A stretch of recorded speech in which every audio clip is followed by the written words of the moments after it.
Questions. The bill be now read a second time. I give the call to the honourable member for Fisher. Thanks, Mr Speaker. I rise to speak on the Copyright Amendment Bill 2025.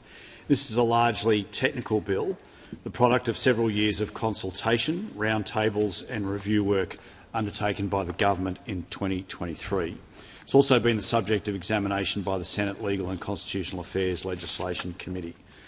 While the Coalition will not oppose the bill in the House and is likely to support it in the Senate based on the outcome of that inquiry, it is important that this parliament understands what this bill does, what it does not do and why its reforms matter.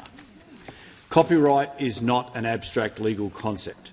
It is about protecting Australian creators, teachers, students, libraries, museums, small innovators and the cultural and economic value of the material that they both produce and preserve. It's about balance, clarity and fairness, and it's about making sure our laws keep pace with how Australians learn, teach, share and create today. Madam Deputy Speaker, Australia's Copyright Act 1968 is more than 50 years old. It has been amended often, but it has not always kept up with new technology, new learning environments or new cultural expectations. This bill makes two sets of reforms. Firstly, it establishes a statutory orphan works scheme to allow responsible use of materials where rights holders cannot be found. It clarifies education exceptions for remote learning, ensuring teachers and students are protected when classes are delivered online or in hybrid form. And finally, it makes a series of technical and administrative amendments to modernise appointments, tribunal processes, archival definitions and notification methods. These reforms are incremental, but they're sensible and widely supported by a broad range of stakeholders. These amendments do not alter the fundamental rights of creators. They do not diminish the value of copyright, and they do not introduce the highly contentious text and data mining exception that many artists and creators feared. Madam Deputy Speaker, Schedule 1 introduces a long-awaited statutory framework to deal with orphan works. Evidence suggests that as much as 70% of library collections may include works where the copyright owner cannot be identified or located. Under the bill, a user is protected from infringement remedies in such a situation only if they have conducted a reasonably diligent search for the copyright owner, if they've undertaken that search within a reasonable period before use, and if they've maintained records of that search, and provided clear and reasonable prominent notice that they are using the work under the Orphan Works scheme. If the owner later emerges, they are entitled to a reasonable payment or to negotiate terms for its continued use. If an agreement cannot be reached, a court may set terms or issue an injunction to prevent the ongoing use. These protections are set out in New Division 2AAA of Part 5 of the Act, including sections 116AAD to 116AAF. This scheme unlocks enormous cultural value for galleries, libraries, archives and educational institutions. For too long, these institutions have been unable to digitise, preserve or make available materials simply because a rights holder from 60 years ago cannot be traced. This bill provides a lawful path forward. At the same time, the scheme safeguards the rights of creators. A diligent search must occur, records must be kept, notice must be given, and any payment demanded by the rights holder must be reasonable and fair. However, the Senate inquiry heard stakeholders' concerns about lack of clarity in defining terms such as reasonably diligent search and reasonable payment, particularly in commercial settings. These questions are not insignificant, and clarity will be essential to avoid unnecessary litigation. The opposition will keep a keen eye on how these terms are considered in practice. Schedule 2 clarifies one of the most important issues arising from the pandemic: the copyright status of remote education. Section 28 of the Copyright Act currently allows teachers to perform or communicate works in the presence of students. This language made sense in 1968. It makes very little sense in 2025. The amendments make it clear that the exception applies to educational instruction delivered in person, online, through hybrid teaching or through real-time digital platforms. These changes reflect the way modern classrooms operate. Teachers no longer stand in front of a blackboard with chalk. They teach via Zoom, Teams, interactive whiteboards, learning portals and live streams. Importantly, the bill also ensures that parents, guardians and community members assisting instruction are protected under the exception, provided they are not doing so for commercial gain. This is especially relevant for children learning from home, for students with disabilities and for regional and remote families.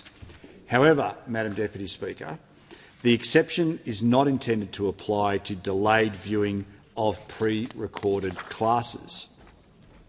Copyright holders strongly oppose extending the exemption to recorded or delayed instruction.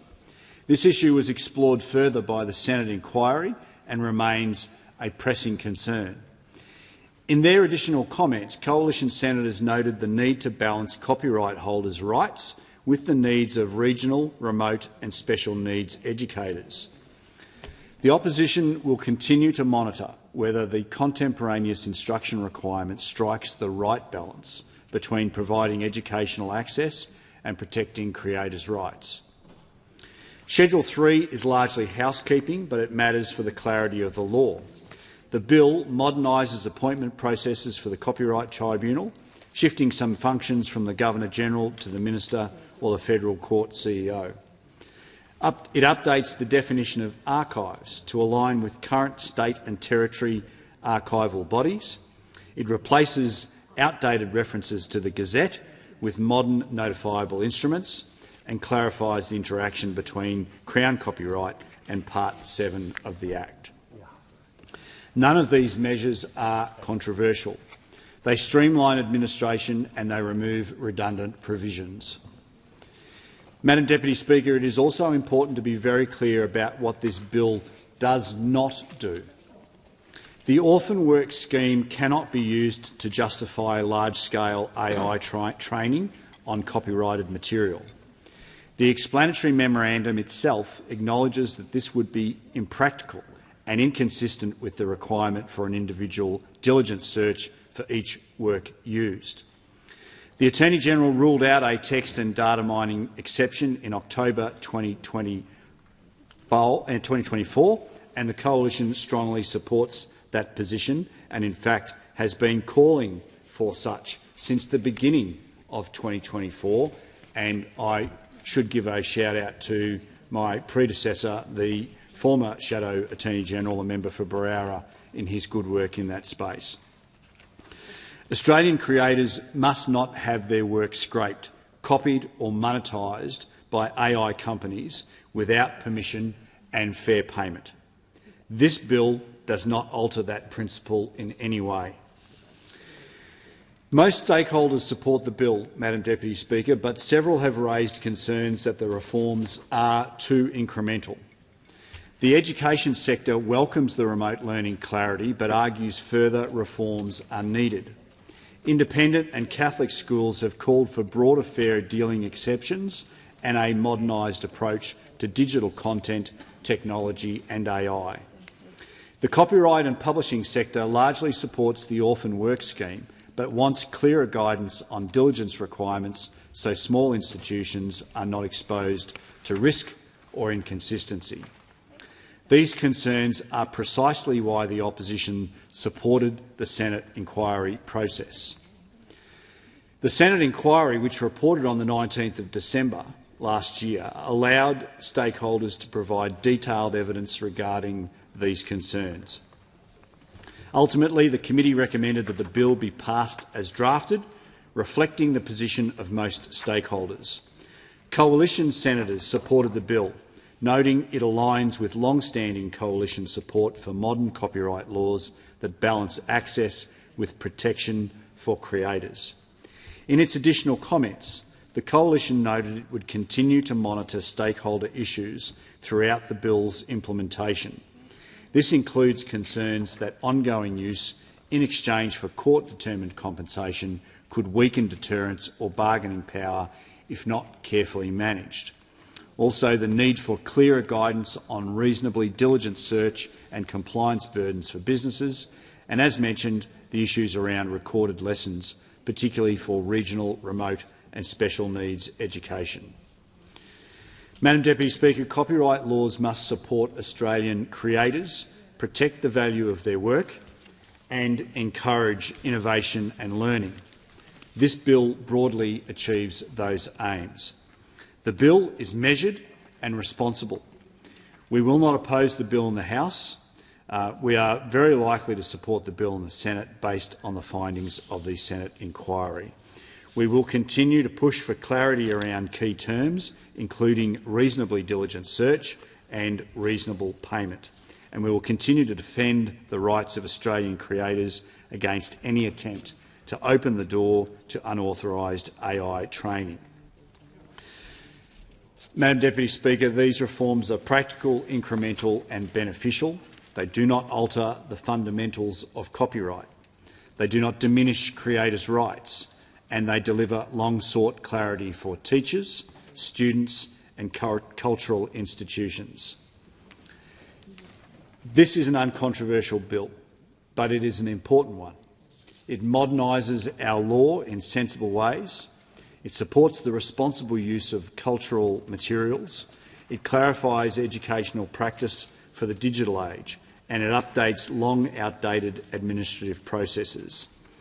The Coalition will continue to approach these reforms with common sense and respect for the rights of creators, educators and institutions, and will continue to ensure that copyright law remains fit for purpose in a world where technology is evolving faster than ever before. Authorised by Andrew Wallace, LNP, Boccarina, Queensland.